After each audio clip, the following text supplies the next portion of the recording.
Shalom, shalom, soyez bénis frères et sœurs, j'espère que vous allez bien par la grâce et la puissance de l'Éternel. Peuple de Côte d'Ivoire, je vois que je suis beaucoup tagué sous des posts qui déclarent la mort du prophète David Jérémie et d'autres posts qui démentent la mort du prophète. Moi, tout ce que je vais vous dire,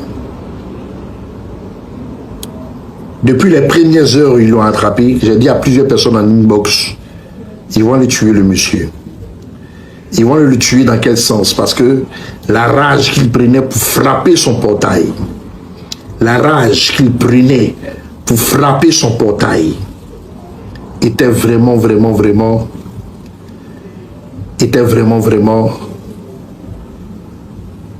rempli de haine. Vous savez, la Bible dit de craindre celui qui peut faire périr l'âme et de ne pas craindre celui qui peut faire tuer la chair. Ils pensent que quand ils vont faire ça, c'est pour nous apeurer, c'est pour pouvoir tuer notre cœur. Vous savez, la Côte d'Ivoire a été gérée par le président Houphouët-Boigny. Après, le président Bédia a suivi. Après, Gueye a suivi. Après, le président Laurent Gbagbo a suivi. Et Dieu avait voulu donner une chance aux gens du Nord. Il leur a donné la Côte d'Ivoire. Ce n'a été que des morts. Pendant 16 ans, prenez le bilan de chaque année. Ce n'a été que des morts, des arrestations, à tuer des gens. Ceux qui se plaignaient que, oui, quand on porte boubou, on nous rafle, on fait ceci, on fait cela. Mais quand Dieu a voulu essayer avec eux pour voir s'ils allaient faire les choses différemment, voici eux aujourd'hui, ils ne font que tuer. Ils pensent que gouverner, c'est de prendre un crédit, se partager dans les ministères, faire des détournements, entretenir des petites filles avec, et puis chercher un autre crédit encore pour pouvoir avancer. Ils vont te prendre 1000 milliards de crédits, ils vont te mettre 10 milliards, 100 000 milliards dans comment on appelle ça, dans les routes, et le reste là, c'est dans leur poche et leur vis. Je vais vous dire une chose. N'ayez pas peur. Si ils ont tué le prophète Jérémie, comme ça court sur la toile, je serai heureux pour lui. Pourquoi? Parce qu'il sera dans la main du Seigneur. Les vaillants guerriers du Seigneur, les vaillants prophètes du Seigneur sont dans la main. Parce que une fois qu'il sera dans la main du Seigneur, il va aller rendre compte pour dire, ah papa, voici ce qui se passe. Toi-même tu as vu qu'ils m'ont enlevé, ils m'ont déposé, non? Le mouvement sera rapide. Le mouvement sera rapide. Parce que quand l'étoile d'un oin ne sera plus sur la terre dans laquelle il a été établi, quand cette étoile-là s'éteint là, ça interpelle directement Dieu. Quand Dieu va le faire asseoir pour dire mon fils, bonne arrivée dans le paradis, on dit quoi?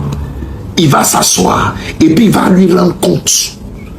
Même s'ils ne l'ont pas tué, qu'actuellement il est dans un coma, d'un état, actuellement il a un esprit avec celui qui est Dieu. Tout ça fait partie du combat. Quand on est né guerrier, quand on a le sang de Christ en nous, on ne regarde pas ce qui cherche à nous retarder. On ne regarde pas ce qui cherche à nous effrayer. Parce que la Bible dit, c'est avec une foi ferme, une foi de grain de célébrer, tu diras à l'Iroko de se déraciner et d'aller se planter dans la mer. Le découragement, là, ça ne vient pas de Christ. On est chrétien, quand on meurt, nous, on va où? On va au paradis. C'est plus mieux que cette terre de merde là. Donc là, vous qui êtes chrétiens, armez-vous. Mais il y a une chose que vous devez retenir du prophète Jérémie. S'il est mort, il a laissé des prophéties. C'est ce qu'il a emmené de l'autre côté. Et c'est ces prophéties-là qui doivent se réaliser. Que votre cœur de chrétien souffle pour dire Seigneur, il avait dit, on veut te voir parce que ton serviteur est mort à cause de toi. On veut te voir manifester ceci, on veut te voir manifester cela. Vous pensez que La mort d'un prophète reste dans les murs d'une nation, reste dans le cœur du peuple d'une nation. Mais la mort d'un prophète touche les entités que vous ne pouvez pas comprendre. La mort d'un prophète dérange les entités de toutes les grandes nations.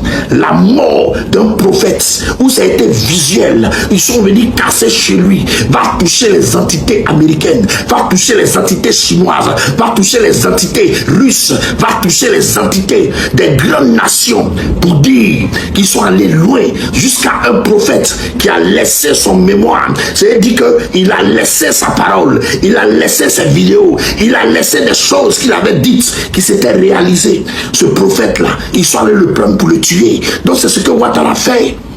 Vous ne savez pas que la mort d'un prophète par un tyran est en train d'accuser sa nation. Tout le monde va se détourner. On va dire, mais tu as touché à tout. Mais comment tu peux toucher à ce qui est de la propriété de Dieu? Et restez serein. Ce que nous on voit là, ça va se réaliser. Les doulas, Dieu voulait leur donner leur chance. Mais ça n'a été que mort. Regardez-les en train de se masturber sur la mort de ce monsieur. Regardez-les en train de parler. Mais Faufier, c'est un meurtrier. Faufier, c'est un maudit. Faufier là, c'est un meurtrier. C'est un bâtard, c'est un meurtrier. Il est en train de brûler en enfer. J'ai vu quelqu'un dans un poste qui disait, qu'est-ce que prouve que Faufier n'a pas donné sa vie à Dieu? C'est pendant qu'il est paralysé, maintenant il va donner sa vie à Dieu. Il y a des pardons. Il y a des pardons qui ne se pardonnent pas. Il y a des pardons que Dieu n'accepte pas. Il y a des pardons où un pharaon s'est levé et puis il avait voulu réciter un verset pour que Dieu puisse le prendre dans son paradis. Et Dieu a envoyé de la boue dans sa bouche depuis le ciel. Il y a des pardons qui ne se prennent pas. Tu ne vas pas aller mettre des gens dans le conteneur, les tuer. Vous allez prendre un prophète, le tuer. Vous allez vous arrêter, être complice, les commissaires, tous les policiers, la gendarmerie, tout le monde regarde sur une nation, l'étoile d'un prophète qui s'éteint dans la nation. Dieu va parler à la terre de la Côte d'Ivoire pour dire, où est que j'ai déposé? Il est où? Tout ce qui est en train de se passer. Regardez la haine de Camille Makosso. Sa descendance va disparaître de la Côte d'Ivoire. Et nous, on va veiller à ça. On va veiller de sorte qu'ils ne vont plus franchir la terre de Côte d'Ivoire. Dis à ta famille, Camille Makosso, de s'apprêter. Parce que vous n'allez plus rester sur la terre ivoirienne. Vous allez partir dans d'autres contrées. Et quand vous serez fini là-bas, vous n'allez plus rentrer sur la terre ivoirienne. Tous ceux qui ont participé à ça, s'il est mort, vous allez comprendre les oracles de Dieu. Tous ceux qui ont participé à ça, vous allez comprendre que c'est Dieu qui piège les hommes et aucun homme ne peut combattre Dieu. Vous allez comprendre ça. Pour l'heure, on continue de prier. Je vais continuer de vous maudire vos ministères, tous les pasteurs qui sont en train de profiter pour se faire voir, les petits pédés là, les conneries que vous êtes là, et puis vous dites que vous êtes homme de Dieu là, les francs-maçons, vos gueules là, vous la fermez sur la Côte d'Ivoire, parce que vous n'êtes pas des hommes de Dieu. Arrêtez de vous cacher derrière Dieu, arrêtez de vous cacher derrière le nom de Dieu. Vous n'êtes pas des serviteurs de Dieu, vous êtes tous une bande de pédophiles. Vous êtes une bande de pédophiles, de merdes. Vous fermez votre gueule. Vous fermez votre bouche. Parce que cet homme de Dieu-là, il a eu le courage, il a eu la haine de parler aux tyrans. Et ça va continuer. Vous pensez que vous avez été une voix, mais vous venez de multiplier une voix. Parce qu'il a fait le double travail de ce qui va se passer. Vous n'allez pas croire. Et puis, je ne vais plus m'arrêter dans la prière. Je vais continuer de prier sur vous. Je vais vous maudire tous les jours, jusqu'à ce que vous soyez pris. Je vous ai dit ça. Demain, je me lève, je prends la vidéo de prophète Jérémie. Je vais voir les autorités ghanéennes pour dire, voici ce qu'ils font de nous. Voici ce qu'il veut faire de moi. Voici là quand je suis bien sécurisé là. Vous allez voir ce qu'il va vous montrer sur les réseaux sociaux. C'était moi, sur ce Shalom. Salut Touké. Alors ce matin, je voulais parler de l'interpellation, l'arrestation du pasteur David Jérémie. Alors, ce que le pasteur David Jérémie a dit, il dit tout le temps pendant ses messes, ça ne m'intéresse pas. Je suis sûr que c'est pour cela qu'il a été interpellé. Ok. Mais le problème, c'est quoi? Pourquoi je fais cette vidéo-là? Cette vidéo, c'est par rapport au mode opératoire de ceux qui sont allés l'interpeller. Vous voulez tout copier sur la France, parce que la France, c'est votre référence. Chaque fois que vous faites des trucs, quand il y a augmentation du carburant ici, vous augmentez là-bas. Mais quand on donne, on fait du social ici, vous ne faites pas la même chose là-bas. Voilà. Donc, vous prenez tout ce qui peut vous rapporter de l'argent là. C'est ça que vous récupérez du côté de la France. Mais le côté social, le côté humaniste, ça ne vous dit rien. Vous savez, l'interpellation, c'est pas passé comme il le faut, comme il se doit. Parce que, déjà, ce n'est pas un criminel. Pasteur David n'est pas un criminel, tout le monde le sait. Alors, moi, je ne sais pas à quelle heure ils sont allés l'interpeller, mais lui-même, il a fait une vidéo pour dire que c'est tard dans la nuit. Moi, ce que je ne comprends pas, pourquoi ne pas attendre à 6 h du matin? Parce que nous, au moment où nous, on travaillait, nous, on nous disait qu'à 6 h du matin, il fallait, si on va chez une personne à partir de 22 h, 23 h, ou bien c'est pas à partir de 23 h, on doit attendre jusqu'à 6 h du matin pour l'interpeller.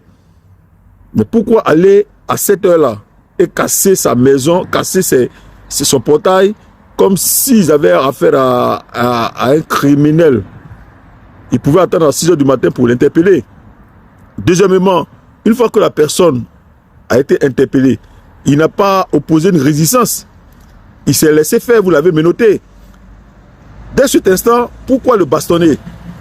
Pourquoi le bastonner? Parce que c'est pas bon. Cette méthode-là, c'est pas bon. Comme vous voulez copier sur la France, là, en France, ici, là, quand on interpelle des gens parce qu'ils ont dit, parce qu'ils ont parlé simplement, ils n'ont pas commis d'actes de terroristes, on ne les frappe pas. Et même ceux qui commettent les actes de terroristes, on ne les frappe pas. Ils ne sont pas torturés. Mais vous pouvez prendre une personne qui a dit ce qu'il pense. Ce que tout le monde pense là, lui il a dit ça haut et fort. Mais vous partez le prendre et vous le mettez dans un état pareil. Le voilà à l'hôpital. Mais est-ce que quand au moment de l'interpellation, est-ce qu'il était malade? C'est parce qu'il a reçu de violents coups. C'est pas bien. À l'école de police, c'est pas ce qu'on apprend à l'école de police. Je doute même que ce soit les vrais policiers qui sont allés pour cette interpellation. Je ne crois même pas. C'est pas ce qu'on apprend à l'école de gendarmerie. Je doute que ce soit les vrais gendarmes qui sont allés l'interpeller. Pour interpeller des gens, envoyer des gens qui sont professionnels. Envoyer des policiers et des gendarmes qui sont professionnels. Et c'est pas possible que ça se passe de cette manière. On ne peut pas prendre un individu pour ses propres opinions, aller jusqu'à le bastonner, le mettre dans un état où il a des problèmes cardiaques. Nous, on est obligé de faire des opérations. C'est pas bien. Troisièmement, j'ai l'impression que dans ce pays-là, il y a pasteur et pasteur. Parce que celui qui est derrière moi là, Makosso, il est qui? Il n'est pas au-dessus de la loi. Makosso Kami n'est pas au-dessus de la loi. Makosso Kami a tenu des propos, il tient toujours des propos ici, plus graves que ce que le pasteur David a dit. Il n'a jamais été inquiété. Quand il finit de faire sa comédie, quand il finit de parler mal, il vient, il se met en genoux, il filme, il demande pardon, et puis ça passe. Mais c'est pas comme ça. Ce n'est pas comme ça. La loi, c'est pas comme ça. Quand vous voulez imposer la loi, quand vous voulez dire la loi, quand vous voulez lire le droit, tous les citoyens sont égaux. Ils doivent être punis à la hauteur des actes qu'ils ont commis. Et toi, le procureur, j'ai l'impression que c'est lorsque vos cyberactivistes attirent votre attention sur quelque chose et que vous prenez votre responsabilité. Ah non! Si vous estimez que la personne est en erreur, vous pouvez, vous, procureur, sous vos ordres, le faire interpeller. Mais n'attendez pas que un certain Makosso vienne qui donne un délai de 24 heures pour pouvoir interpeller cette personne. Autrement dit, il n'y a pas de loi qui existe en Côte d'Ivoire. Est-ce que Makosso, c'est lui qui est le procureur ou c'est vous qui êtes le procureur? C'est pas bien, cette manière de se comporter. Mais Makosso, c'est comment j'aimerais te dire, il y a eu des pasteurs comme toi qui ont joué le rôle que tu joues actuellement là. Ils ont fait ça sous Gbagbo Laurent. Aujourd'hui, ils sont où? Le pouvoir n'est pas éternel. Le pouvoir n'est pas éternel. À un moment donné, tu es en train de... Tu aimes tellement le RDR que ceux qui ont lutté quand ils étaient dans l'opposition, parce que la manière dont tu te comportes même là, Ceux-mêmes qui sont ministres, ceux qui ont lutté même là, qui sont aux affaires même, qui mangent même, ils ne se comportent pas comme toi, qui reçoivent que des miettes. Tu veux tellement prouver que tu aimes le RDR, que tu en fais trop. Bon, en réalité, on sait que tu n'aimes pas le RDR, tu es là, tu es un opportuniste. Tu es là pour de l'argent. Donc moi, ce que je voudrais dire ici, si ce pasteur David a dit des trucs à l'église qui ne sont pas bien, par contre, son interpellation n'a pas été bien aussi. Et il n'a pas été traité comme il doit être traité. Tout être humain, quels que soient les actes qu'il pose, il doit être traité comme un être humain. C'est pour ça qu'on parle des droits de l'homme. On ne peut pas prendre un être humain et puis le traiter comme un animal. Je ne suis pas content pour ça. Je ne suis pas content aujourd'hui, et hier, aujourd'hui et demain. Il faut revoir les manières d'interpeller les gens. Et il faut créer les conditions de sécurité une fois que la personne est à votre disposition. Normalement, une fois que la personne est à votre disposition, il n'est plus en danger. Vous devez le remettre à la justice saine et sauve pour qu'il soit jugé. C'était le Dougaï. Que Dieu bénisse la Côte d'Ivoire. Jouez les gars. Sinon, ne pensez pas qu'il va venir prendre sur un plateau doré, donner le pouvoir à quelqu'un. Il n'est pas prêt. Il n'est pas prêt à le faire. Pourquoi? Il n'est pas prêt à le faire parce que les gens comme autour de lui, comme les Bakongo, comme les Bitogo, comme les photocopies, tous ces gens-là savent qu'ils ont beaucoup à perdre. Ils savent qu'ils ont beaucoup à perdre. Donc, ils vont insister, ils vont persister. Parce que tant que Alassane Dramane Ouattara est là, eux, ils bouffent. Vous qui sortez, allez faire des marches, allez sortir pour des pains, pour sardines, allez donner vos vies, vos voix à Ouattara. Je dis, vous l'avez fait, c'est zéro à la base. Aujourd'hui, une génération nouvelle, une génération consciente. Regardez autour de Ouattara. Regardez les personnes qui sont là. En ce moment même, Bitogo veut devenir président de la République de Côte d'Ivoire. Vous ne trouvez pas que c'est un délire?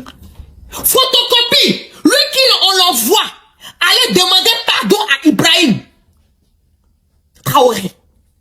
Parce qu'ils ont voulu bombarder le Burkina. En pleine réunion, le majordome vient déposer un verre. Par inattention, le verre tombe, ça s'éclate. Photocopie a tellement eu peur, il a sursauté. Tu entends un bruit de pète qui sort. Pourtant, c'est toi qui envoies les encagoulés dans la maison des gens. C'est toi qui fais des arrestations nocturnes. C'est toi qui continues à violer les gens. Mais un verre qui tombe, ça vous dit que ces personnes-là, c'est qu'ils n'ont rien, ils sont rien. C'est la grande gueule. Tout ça pour revenir vous dire que les personnes qui ont été là pour Ouattara, ceux-là, ce sont les Tomonans. Ce sont des arrivistes. Ils n'ont rien fait pour Ouattara. Ceux qui ont sué, qui ont transpiré pour Ouattara, ce sont ces personnes qui sont aujourd'hui en exil. Condamnées à perpétuité. D'autres encore en prison. Il n'a pas libéré toutes les personnes. Il ne les a pas tous libérés. Aujourd'hui, c'est une génération consciente. Une génération consciente. Fermez vos yeux, allumez vos cerveaux. Je vous dis tout le temps, la vérité va triompher en Côte d'Ivoire. La patrie ou la mort, comme les Burkinabés le disent, nous vaincrons. Nous avons sacrifié et nous continuons de sacrifier nos vies. Rien ne nous dérange.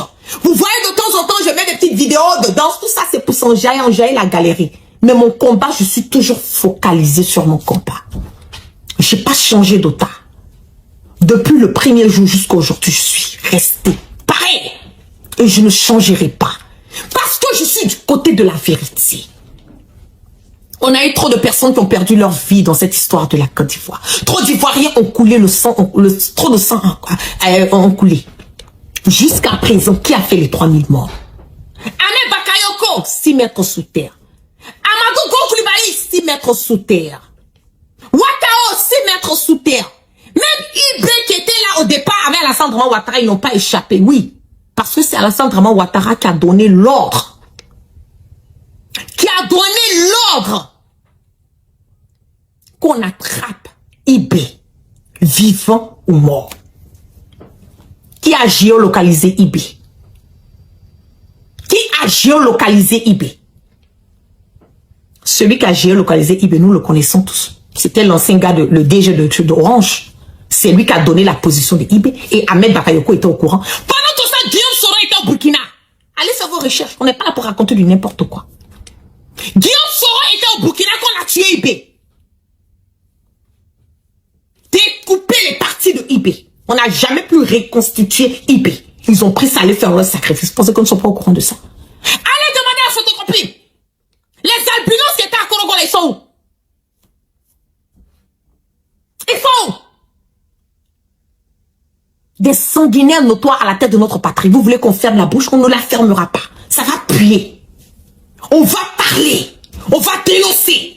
La patrie ou la mort, nous sommes prêts. Et moi, je suis prête. Ma vie, là, elle ne m'appartient plus. Elle appartient au peuple ivoirien. Au peuple africain. Il faut d'autres pour se sacrifier pour que d'autres puissent bouffer des fruits. Même si moi, j'en profite pas des fruits demain. Que mes enfants, mes petits-enfants, mes arrière-petits-enfants puissent en profiter. C'est ça le combat. Vous pensez qu'on a peur? On a peur de rien. La peur, l'après, là, c'est quoi? C'est la mort. On va tous mourir. Vous-même qui êtes là, vous n'êtes pas éternel. Donc, nous sommes payés jusqu'à la gare. Vos cassements de papeaux nuls, sans exception. Vos pratiques seront dénoncées. Vos marmailles seront dénoncées. Nous allons traquer vos comptes bancaires. Vos billets payés avec l'argent du contribuable. Vous pensez que vous avez payé, vous avez mis les prête-noms ne sont pas au courant. Souvent, même vous-même, vos prête-noms là viennent nous donner les informations.